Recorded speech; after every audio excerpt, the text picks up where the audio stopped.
Olá pessoal, bem-vindos ao canal Pensamento e Vida, muito particularmente ao capítulo 21 dessa obra de Emmanuel, Dever, onde Emmanuel nos traz suas reflexões, suas orientações, dicas preciosas para que possamos compreender esse tema. Vejamos que no seu texto ele deixou-nos o seguinte: o dever define a submissão que nos cabe a certos princípios estabelecidos como leis pela sabedoria divina, para o desenvolvimento de nossas faculdades. É uma resposta pronta para a questão sugerida para este roteiro. A primeira questão: o que é o dever? Eu destaco apenas aqui o termo submissão, ou o uso do termo submissão, que, como sabemos, ou pelo menos na minha opinião, não é uma obrigação. É quase que um convite voluntário. É algo que você assume conscientemente, por livre e espontânea vontade. E não poderia ser diferente, mas já visto que nosso Deus é amor, Ele é amoroso, Ele não vai nos forçar a coisa alguma. Por outro lado, Ele vai nos encaminhando direitinho pelo caminho que podemos seguir e por onde quisermos. Mas sempre o destino final é o Criador. Por isso, viemos do amor e retornaremos ao amor.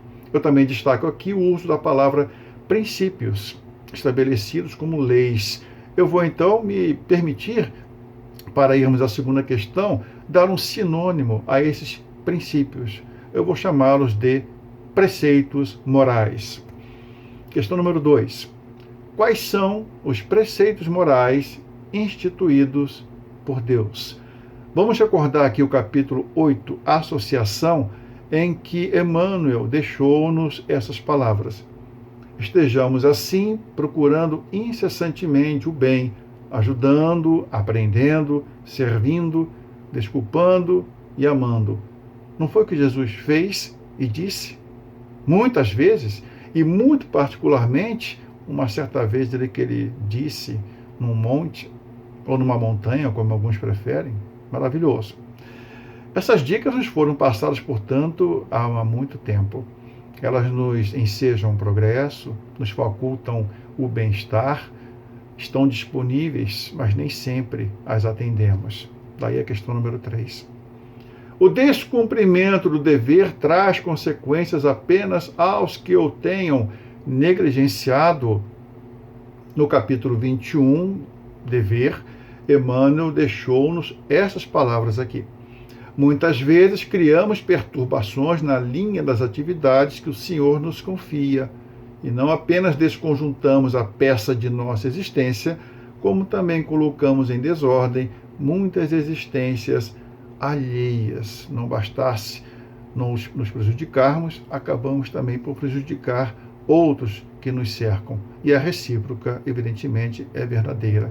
Por que isso acontece? Vamos à questão número 4.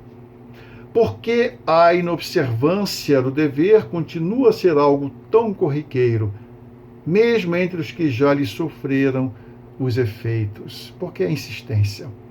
No capítulo 10, Entendimento, é bom que recordemos esse parágrafo de Emmanuel. Até o ingresso na consciência cósmica, todos os seres se distinguem pela face de luz com que se alteiam para os cimos da evolução e pela face de sombra pela qual ainda sofrem a influência da retaguarda. Como toda falta necessita de reparo, vamos ver aqui o que Emmanuel nos deixou também no capítulo 21, Dever.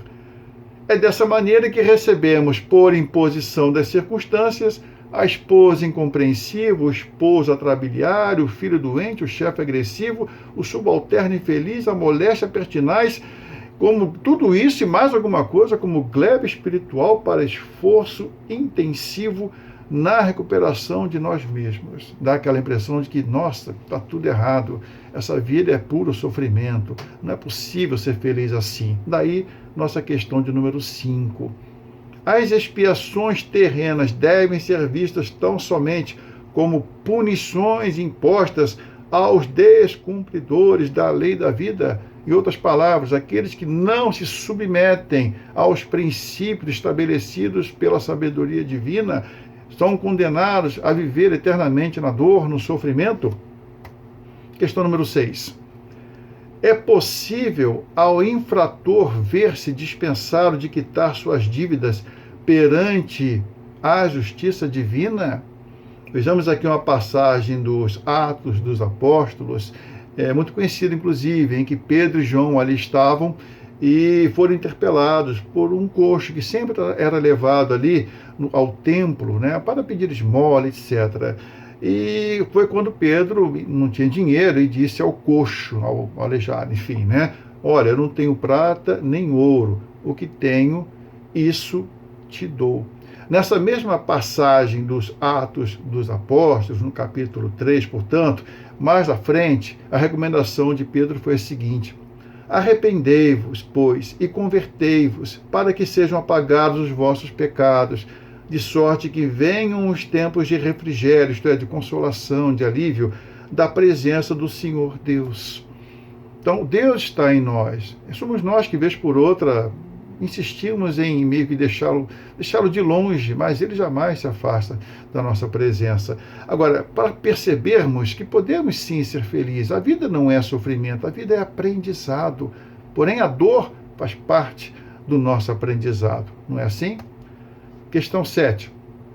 Além dos constantes avisos emitidos pela consciência e os ininterruptos apelos da razão, há outras maneiras de os interessados verificarem se estão alinhados com o dever ou se dele permanecem afastados? Emmanuel dá a dica para nós aqui no capítulo 21. Sem isso, isto é, sem o cumprimento do dever, não obstante a aparência legal de nosso afastamento da luta, a gente acha motivo para se afastar do dever, né? É interessante isso. Somos invencivelmente onerados por ocultas sensações de desgosto ante as nossas próprias fraquezas, que acabam matriculando-nos o espírito nos institutos da enfermidade ou na vala da frustração. É só uma questão de pensar consigo mesmo, de refletir, de se submeter à vontade de Deus, às suas leis.